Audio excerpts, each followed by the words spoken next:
নমস্কার, নিউজ ভ্যানগার্ডের এক নজরে 25 আপনাদের সকলকে স্বাগত। আমি সুপ্রীতি রয়েছে আপনাদের সঙ্গে। পূর্ব ত্রিপুরা এবং পশ্চিম ত্রিপুরা লোকসভা আসনের ভোটকে কেন্দ্র করে শুরু হয়ে গেছে প্রচার। তবে শুধুমাত্র দুটি লোকসভা নয়, রামনগর বিধানসভা কেন্দ্রের উপনির্বাচনকে ঘিরেও জোর প্রচার শুরু হয়েছে শাসক বিরোধী দলের। রবিবার রামনগর বিধানসভা কেন্দ্রের ভারতীয় জনতা পার্টির প্রার্থী দীপক মজুমদারের নেতৃত্বে শুরু হয় বাড়ি বাড়ি প্রচার অভিযান, যেখানে কৃষ্ণনগর ম্যাগনেট ক্লাব সংলগ্ন এলাকায় প্রত্যেকের বাড়িতে ভোটারদের কাছে ভোট চাইলেন প্রার্থী সহ অন্যান্য বিজেপি কর্মীরা। কমলপুরের দ্বারভাঙায় সন্ত্রাসবাদীদের আক্রমণে নিহত হয়েছিলেন প্রাক্তন স্বাস্থ্যমন্ত্রী বিমল সিনহা। রবিবার ছিল তার 26তম শহীদদান দিবস। এই উপলক্ষে সিপিএম রাজ্য দপ্তরে অনুষ্ঠিত হয় সন্ত্রাসবাদ বিরোধী সংগ্রামের শহীদ স্মৃতিচারণের অনুষ্ঠান। উপস্থিত ছিলেন রাজ্য সম্পাদক চেয়ারম্যান নারায়ণ কর, রাজ্য বামফ্রন্টের চেয়ারম্যান নারায়ণ কর, নারী নেত্রী রমা দাস থেকে শুরু করে অন্যান্যরা। শহীদদের স্মৃতিতে পুষ্পার্ঘ্য অর্পণ করে নীরবতা পালন করেন প্রত্যেকেই।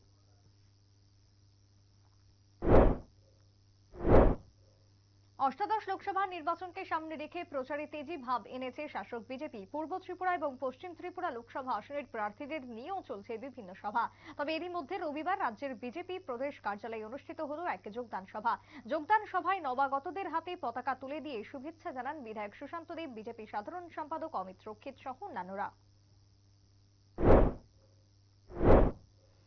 আগামী 26 এপ্রিল পূর্ব ত্রিপুরা লোকসভা আসনের দ্বিতীয় দফায় ভোট নির্বাচনকে সামনে রেখে ডান বাম উভয় শিবিরে শুরু হয়েছে ব্যাপক প্রচার। রবিবার এই আসনে ইন্ডিয়া জোটের প্রার্থী রাজেন্দ্র রিয়াং এর সমর্থনে অনুষ্ঠিত হয় পথসভা এবং মিছিল। সকাল 10টা থেকে সন্ধ্যে 7টা পর্যন্ত মহকুমার বনপুর, সোনাই, লুধুয়া, বৈষ্ণবপুর, জুলেফা, সাব্রুম মহকুমার কলাছড়া সহ বিভিন্ন এলাকায় চলে সভা। প্রচার অভিযানে ছিলেন সিপিএম প্রার্থী রাজেন্দ্র রিয়াং, দক্ষিণ অঞ্চলের সম্পাদক বাসুদেব মজুমদার থেকে শুরু করে অন্যান্যরা। ঠিকাদারি সংস্থার চূড়ান্ত অবহেলার কারণে প্রাণ গেল এক শ্রমিকের। শনিবার রাতে চাম্পাহাওড় থানাধীন বিদ্যাবিলের গড়মাই বাড়িতে ঘটে এই দুর্ঘটনা। কংক্রিট বোঝাই মিক্সচার মেশিনের গাড়ি থেকে ঢালাই সংগ্রহ করতে গিয়ে অধিক মিক্সচার বোঝাই গাড়িটি উল্টে যায় শ্রমিকের উপরে। দুজন শ্রমিককে উদ্ধার করা হয় তৎক্ষণাৎ, যদিও কিছুক্ষণ পরে ড্রজার এনে ওই মিক্সচার গাড়িটি উদ্ধার করার পর মিঠুন দেববর্মাকে উদ্ধার করে শ্রমিকরা। ঢালাই থেকে নিয়ে যাওয়া হয় হাসপাতালে, কিন্তু চিকিৎসকরা তাকে মৃত বলে ঘোষণা করে। সংস্থাটির দিকে আঙুল উঠেছে অন্যান্য শ্রমিকদের পক্ষ থেকে। রবিবার সকালের কালবৈশাখীর তাণ্ডবে লন্ডভন্ড হয়ে যায় কমলাসাগর বিধানসভা কেন্দ্রের বিস্তীর্ণ এলাকা। বিশেষ করে ক্ষতিগ্রস্ত হয়েছে লেম্বুতলি এলাকার মানুষজন। গাছ ভেঙে পড়ে গাড়ি এবং অটোর উপরে পড়ে যায়, যার কারণে দুটি যানবাহনের ব্যাপক ক্ষতি হয়েছে। পাশাপাশি ঘরের ছাউনি উড়ে যায়, ঘরের ছাউনি ভেঙে পড়েছে। সকালের এই ঝড়ে আহত হয়েছেন গোপাল দাস নামের এক যুবক।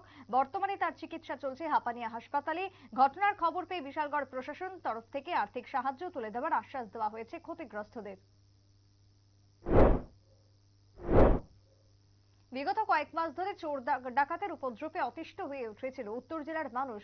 বিশেষ করে জেলার বিভিন্ন প্রান্তে প্রতিনিয়ত সংঘটিত হতো চুরি ডাকাতি। অবশেষে গোপন সংবাদের ভিত্তিতে শুক্রবার উত্তর জেলার পুলিশ বাগবাসা থানা এলাকার অন্তর্গত উত্তর গঙ্গানগরের জঙ্গলে অভিযান চালায়। অভিযানকালে পুলিশের হাতে ধরা পড়ে কুখ্যাত চোর নাসিমউদ্দিন। তার কাছ থেকে পুলিশ দুটি দেশি বন্দুক, দুটি দা এবং কাটার সহ বেশ কিছু লাঠি উদ্ধার করেছে।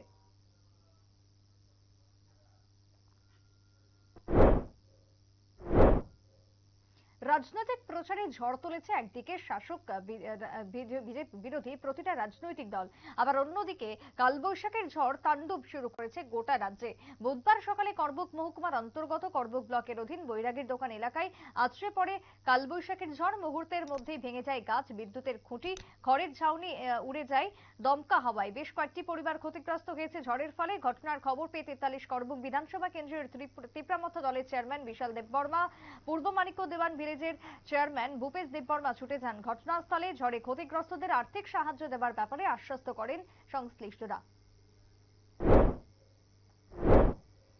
আগামী 19 এপ্রিল রাজ্যে অনুষ্ঠিত হবে প্রথম দফার ভোট। পশ্চিম ত্রিপুরা লোকসভা আসনে ভোটকে কেন্দ্র করে শুরু হয়েছে প্রচার। পাশাপাশি অবাধ এবং শান্তিপূর্ণভাবে ভোট সম্পন্ন করতে নিয়েছে একাধিক পরিকল্পনা নির্বাচন দপ্তর। ইতিমধ্যে রাজ্যে পৌঁছেছে কেন্দ্রীয় বাহিনী। রবিবার এসডিপিও এনসিসি থানার সুব্রত দেববর্মার নেতৃত্বে ফ্ল্যাগ মার্চ অনুষ্ঠিত হয়। বজরংনগর থেকে বণিক্য চৌমুহনী, খয়েরপুর সহ গোটা এলাকায় ফ্ল্যাগ মার্চে অংশগ্রহণ করে কেন্দ্রীয় বাহিনী সহ ত্রিপুরা পুলিশ।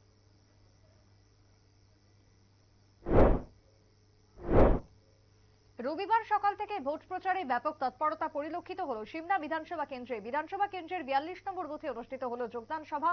সভায় 14 পরিবারের 62 জন ভোটার যোগ দিলেন বিজেপি দলে।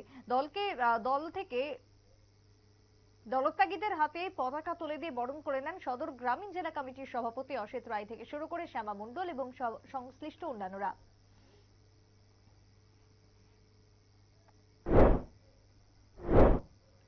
লোকসভা নির্বাচনের জোর প্রচার চলছে প্রত্যেক দলের। শাসক দল এবং বিরোধী দলের প্রচারে দলীয় কর্মী সমর্থকদের উপস্থিতিও পরিলক্ষিত হচ্ছে।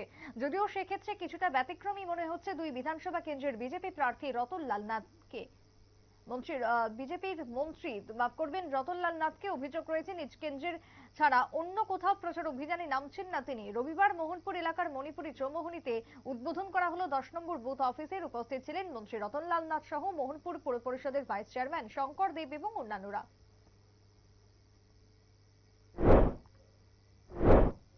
জাতীয় সড়কে দুর্ঘটনা যেন নিত্যদিনের সঙ্গী হয়ে দাঁড়িয়েছে। রবিবার সন্ধ্যাবেলায় কামালঘাট বাজার সংলগ্ন 108 নম্বর জাতীয় সড়কে ঘটে সড়ক দুর্ঘটনা।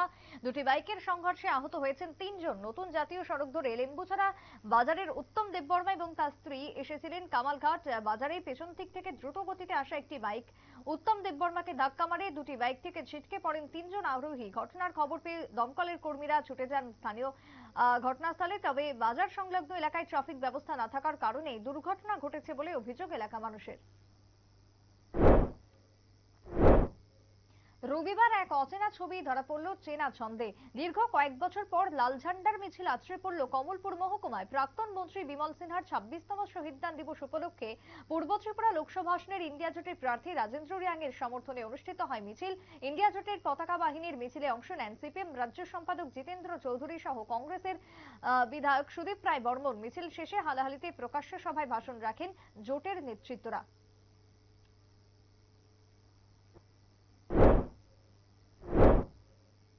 বিরোধী দলনেতা জিতেন্দ্র চৌধুরীকে পাগল গোটা দেশ এবং রাজ্যে চলছে বর্তমানে রক্তদান শিবির। নির্বাচনের কারণে ব্লাড ব্যাংকগুলিতে রক্তের হাহাকার লক্ষ্য করা গেছে। এই পরিস্থিতিতে প্রত্যেকটি হাসপাতালে রোগীর আত্মীয়রা বেশ চিন্তিত। পাশাপাশি রাজনৈতিক দলগুলিও রক্তদান শিবির থেকে পিছিয়ে রয়েছে। তবে সেক্ষেত্রে এবার বিদ্যালয় পর্যায়ে শুরু হয়েছে রক্তদানের কর্মসূচি। রবিবার কৈলাসহর মহকুমার চণ্ডীপুর ব্লকের অধীন শ্রীরামপুর সূর্যমণি মেমোরিয়াল উচ্চ মাধ্যমিক বিদ্যালয়ে অনুষ্ঠিত হলো রক্তদান শিবির। এনএসএস ইউনিটের উদ্যোগে কৈলাসহর ব্লাড ডোনার্স অ্যাসোসিয়েশনের সহযোগিতায় অনুষ্ঠিত হয় এই শিবির। বিরোধী দলনেতা জিতেন্দ্র চৌধুরীকে পাগল এবং মাথা খারাপ হয়েছে বলে কটাক্ষ করলেন পশ্চিম ত্রিপুরা লোকসভা আসনের প্রার্থী বিপ্লব কুমার দেব। রবিবার 22 সোনামুড়া মণ্ডলের উদ্যোগে রোড শোতে অংশগ্রহণ করে এমন কটূক্তি বিপ্লব কুমার দেবের। শান্তিপল্লী এলাকা থেকে শোভাপুর নতুন বাজার পর্যন্ত রোড শোতে অংশ নেন কয়েক হাজার মানুষ। ঢাকের তালে শোভাযাত্রায় সামিল হন বিধায়ক ভগবান দাস, বিন্দু দেবনাথ, বিজেপি সিপাহীজলা জেলার দক্ষিণাঞ্চলের সভাপতি দেবব্রত ভট্টাচার্য সহ আরো অনেকেই।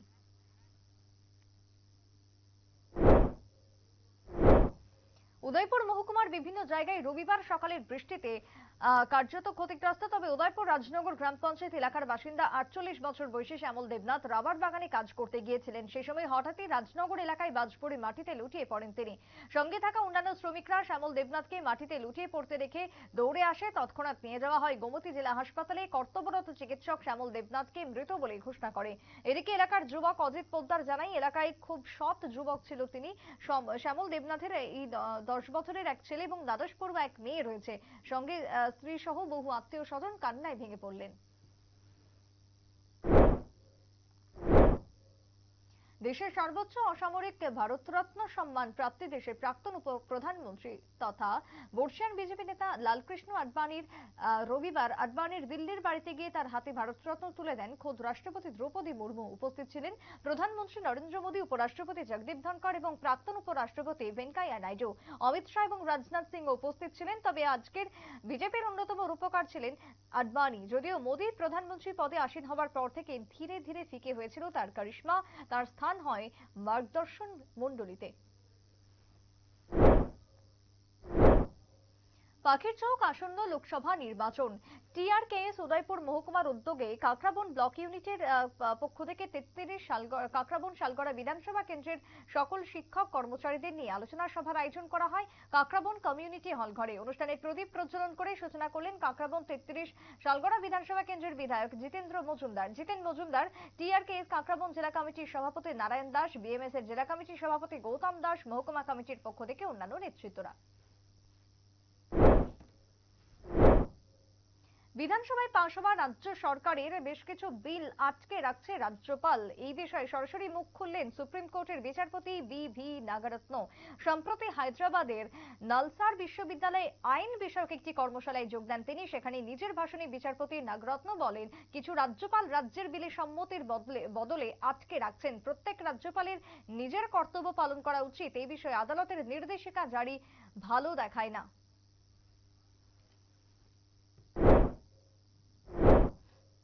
পূর্ব ত্রিপুরা লোকসভা আসনের বিজেপির মনোনীত প্রার্থী কৃতি সিং দেববর্মাকে জয়ী করার আহ্বানে প্রাকৃতিক দুর্যোগকে উপেক্ষা করে কৈলাসহর পৌর পরিষদের 14 নম্বর ওয়ার্ড এলাকায় রোববার সকালে বাড়ি বাড়ি প্রচার করলেন মন্ত্রী টিঙ্কু রায়। বাড়ি বাড়ি প্রচারে মন্ত্রী টিঙ্কু রায় ছাড়া উপস্থিত ছিলেন 14 নম্বর ওয়ার্ডের কাউন্সিলর তথা কৈলাসহর পৌর পরিষদের চেয়ারপারসন চপলা রানী দেবরায়, বিজেপি কৈলাসহর মণ্ডলের সভাপতি সিদ্ধার্থ দত্ত থেকে শুরু করে অন্যান্য নেতৃত্বরা। মূলত বিজেপির কৈলাসহর মণ্ডলের উদ্যোগে কৈলাসহর পৌর পরিষদের 14 নম্বর ওয়ার্ডের বাঁধের পাড় এলাকায় বাড়ি বাড়ি প্রচারাভিযান চলছে। দেশে সাধারণ নির্বাচনের আগে আয়কর দপ্তরের চাপে কার্যত ভুলুণ্ঠিত কংগ্রেস। একের পর এক নোটিশ, দেশের প্রধান বিরোধী দল একেবারে জর্জরিত নোটিশের কারণে শনিবার হাত শিবিরকে আরো 2টি নোটিশ পাঠিয়েছে আয়কর বিভাগ। সব মিলিয়ে বকেয়া করের অঙ্ক যেটা আয়কর বিভাগ দেখাচ্ছে সেটা রীতিমতো চোখ কপালে তোলার মতন।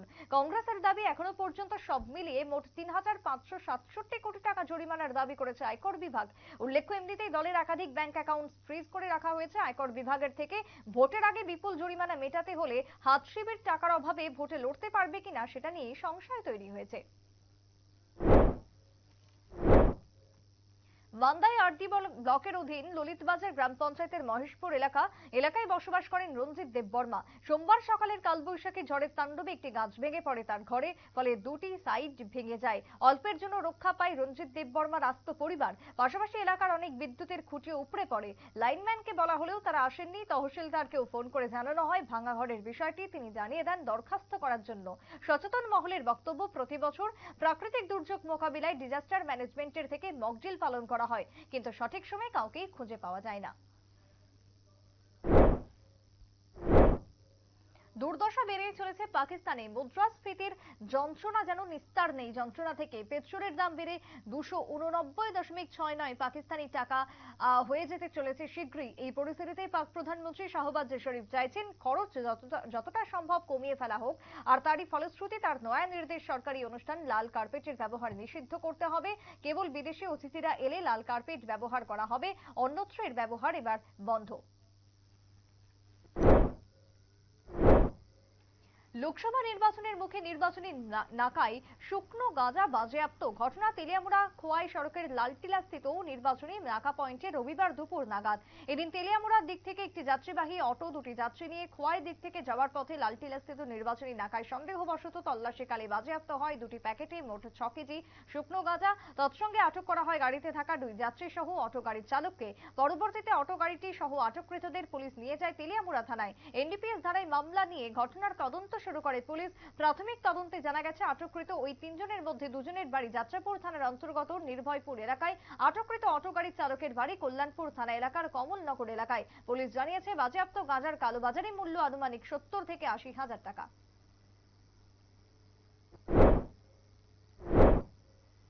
মাঝরাতে অসুস্থতা, শারীরিক অবস্থার অবনতি, ফের হাসপাতালে ভর্তি হলেন বাংলাদেশের প্রাক্তন প্রধানমন্ত্রী। বিএনপি নেত্রী খালেদা জিয়া। রাত থেকে তার জন্য মেডিকেল বোর্ড তৈরি করে খালেদা জিয়ার স্বাস্থ্য পরীক্ষা করা হচ্ছে চিকিৎসকদের পক্ষ থেকে। এখন তিনি সিসিইউতে সার্বক্ষণ পর্যবেক্ষণে রয়েছেন। দায়িত্বে রয়েছেন তার ব্যক্তিগত চিকিৎসক AZM জাহিদ হোসেন।